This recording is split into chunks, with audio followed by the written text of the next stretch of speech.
Now we see about cropping pattern.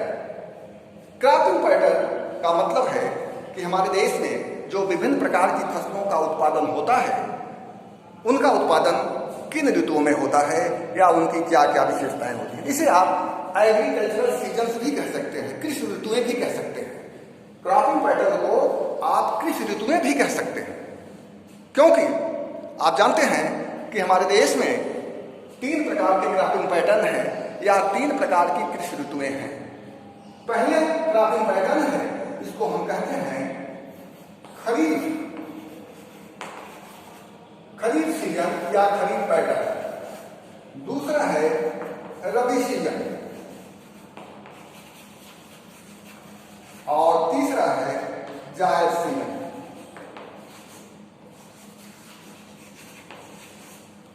इसे आप cropping pattern भी कह सकते हैं और एग्रीकल्चरल सीजन भी कह सकते हैं। दोनों एक ही है, दोनों में कोई अंतर नहीं है। तो चाहे आप क्रॉपिंग पैटर्न कहिए या एग्रीकल्चरल सीजन कहिए। तो हमारे देश में 3 एग्रीकल्चरल सीजन हैं। एक को हम कहते हैं, पहला है खरीफ सीजन, दूसरा है रबी सीजन और तीसरा है जायद सीजन।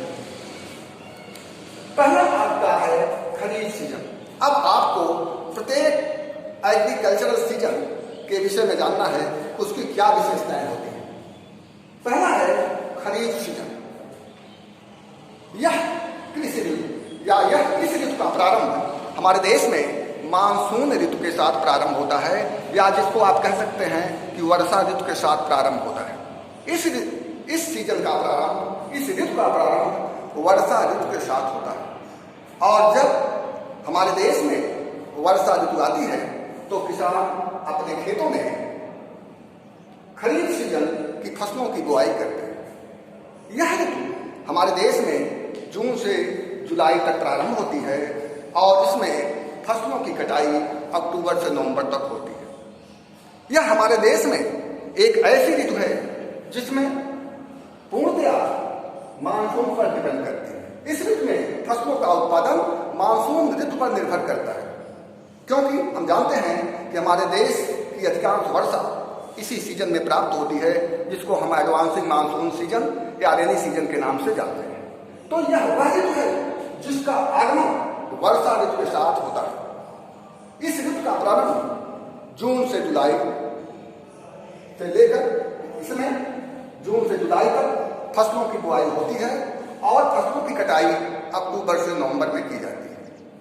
यह एक ऐसी ऋतु है जिसमें मानसून की अधिक विशेषताएं होती हैं। मानसून को अधिक महत्व दिया जाता है, क्योंकि सिंचाई के साधनों की व्यवस्थाएं किसानों के पास कम होने के कारण प्राय फसलें मानसून पर ही निर्भर करती हैं। यह ऐसी ऋतु है जिसमें कुछ ऐसी फसलें हैं जिनमें पानी की बहुत कम आवश्यकता होती है, जैसे ज्वार है, बाजरा है, मक्का है। इस ऋतु की प्रमुख फसलें चावल है, मूंग है, उड़द, अरहर, ज्वार, बाजरा, मक्का, रागी, मूंगफली और कपास, जिसको आप काटन कहते हैं। यह इस ऋतु की प्रमुख फसलें हैं। तो आप यह जानिए कि खरीफ ऋतु की क्या विशेषताएं होती हैं। बहुत आसान है, खरीफ सीजन या कोई भी सीजन, अगर आपको लिखना है कि खरीफ सीजन क्या है, उसकी क्या विशेषताएं हैं, तो आप लिखेंगे कि kharif season starts with the arrival of monsoon. This season starts from the month of June and runs to the month of November. This is the season in which the crops receive the facility of rainfall from the monsoon. In this season, different types of crops are grown by the farmers. The important crops of this season are rice, moong, urad, arhar, cotton, jowar, bajra, ragi, maize, groundnut, etc. So this is the some characteristics of kharif season. दूसरा है rabi season. Rabi season का प्रारंभ खरीफ season के बाद होता है। खरीफ season के बाद रबी सीजन का आगमन होता है और इसका संबंध जाड़े की ऋतु से होता है। जिस तरह से अभी आपने देखा कि कि खरीफ सीजन का संबंध वर्षा ऋतु से होता है, एडवांसिंग मानसून सीजन से होता है, ठीक उसी तरह से रबी सीजन का संबंध भी जाड़े की ऋतु से होता है। यह सीजन हमारे देश में अक्टूबर नवंबर से प्रारंभ होकर मार्च और अप्रैल तक जाता है। इसका मतलब यह हुआ कि फसलों की बुआई अक्टूबर नवंबर में होती है और उसकी कटाई मार्च से अप्रैल तक होती है। इस तरह से आप देखते हैं कि यह सीजन एक ऐसा सीजन है जिसमें सिंचाई के साधनों की आवश्यकता होती है, क्योंकि जाड़े की ऋतु में वर्षा बहुत कम होती है, इसलिए फसलों के उत्पादन के लिए सिंचाई के साधनों की आवश्यकता होती है। इस ऋतु की प्रमुख फसलें गेहूं, जौ, चना, मटर, सरसों और गन्ना इत्यादि। यह आपका है rabi season. Rabi season comes after kharif season. This is the season which starts from the month of October and November and runs to the month of March and April. This is the season where irrigation facilities are must, because in this season the facility of rainfall is does not taking place, and you know that the production of crops cannot be taken place without irrigation facilities. So irrigation facilities are very important for the production of crops in Rabi season. The important crops of this season are wheat, barley, mustard, अलसी, sugarcane, etc. तीसरा आपका है जायद season. जायद season एक ऐसी ऋतु है जिसका संबंध ग्रीष्म ऋतु से होता है। अभी आपने देखा खरीफ सीजन का संबंध वर्षा ऋतु से है, रबी सीजन का संबंध जाड़े की ऋतु से है। Rabi season belongs to the winter season, while zaid season belongs to the summer season.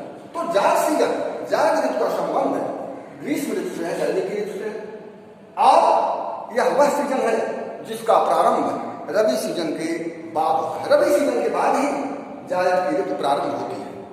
यह ऐसी ऋतु है जिसमें फसलों के उत्पादन के लिए सिंचाई के साधनों की अत्यंत आवश्यकता होती है, क्योंकि बिना सिंचाई के साधनों के किसान किसी भी प्रकार की फसलों का उत्पादन नहीं कर सकता।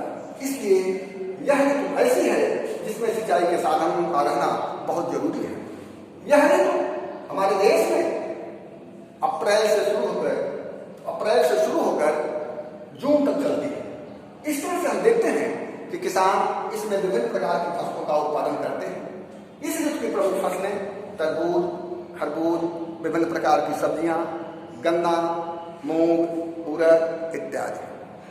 तो यह आपका रहा जायद सीजन। तो जायद सीजन इसमें आप देखेंगे कि इसकी क्या विशेषताएं हैं। Zaid season comes after Rabi season. This season completely belongs to the summer season.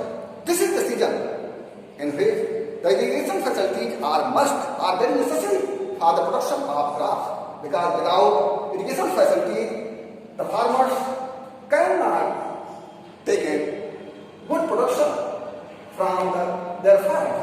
The important crops of this season are muskmelon, watermelon, different types of vegetables, sugarcane, moong, urad, etc. So these are three cropping patterns these are three agricultural seasons are in India.